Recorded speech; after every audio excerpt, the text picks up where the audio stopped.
নমস্কার, আপনারা দেখছেন বিগ নিউজের সঙ্গে আমি অনিল। কেন্দ্রীয় যে ট্রেড ইউনিয়ন আছে সেই ট্রেড ইউনিয়নের পক্ষ থেকে আজ সারা ভারত জুড়ে ধর্মঘটের আহ্বান করা হয়েছে। কী বিষয়ে ধর্মঘট? তা বিভিন্ন 17 দফা দাবি নিয়ে এই ধর্মঘট পালন করা হচ্ছে। এই ধর্মঘটের জন্য ধর্মঘটকে সমর্থন করে ট্রেড ইউনিয়নের যে কর্মীরা আছে, যে সাধারণ যে শ্রমিকরা আছে, তারা কিন্তু রাস্তায় নেমেছে। কলকাতার বিভিন্ন এলাকায় তারা পদযাত্রা বার করছে এই ধর্মঘটের সমর্থনে। ঠিক কী কী বিষয়, কী কী দাবি তাদের আছে, চলুন জেনে।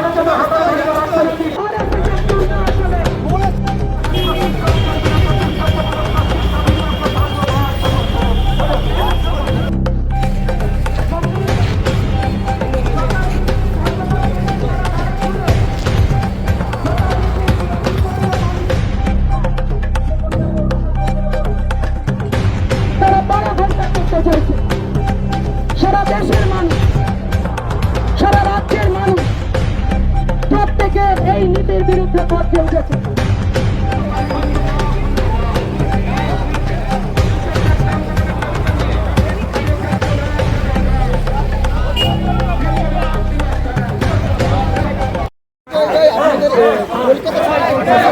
অঞ্চলে কিন্তু ধর্মঘট পালন করা হচ্ছে, সমর্থন করা হচ্ছে কোনো কোনো জায়গাতে, কোনো কোনো জায়গাতে সমর্থন করা হচ্ছে না। কি বলবেন আপনি? সমস্ত দেশে দেখুন, রাজ্য সরকাররা কেউ এভাবে পুলিশ নামায়নি ধর্মঘট রুখতে। তাহলে বিজেপি আরএসএস এর বিরুদ্ধে, তাদের সরকারের নীতির বিরুদ্ধে আমাদের লড়াই। তার মানে ওই নীতিগুলো মমতা ব্যানার্জিরও আছে। তাই জন্যই উনি দলদাস পুলিশকে নামিয়েছেন। যে দলদাস পুলিশ অনুব্রতদেরকে গ্রেপ্তার করতে পারে না, সে দলদাস পুলিশ ধর্মঘটীদের সামনে নামে। লজ্জা করে, ঘেন্না করে আমাদের। আমরা শ্রমকোড বাতিলের দাবিতে 8 ঘন্টা কাজ জারি রাখতে হবে। 8 ঘন্টার কাজ বাড়ানো চলবে না, ধর্মঘট নিষিদ্ধ করা চলবে না। এই দাবিতে আমাদের লড়াই। সমকাজে সমমজুরির দাবিতে লড়াই, মেয়েদের নিরাপত্তার দাবিতে লড়াই, কৃষকের ফসলের দামের দাবিতে লড়াই।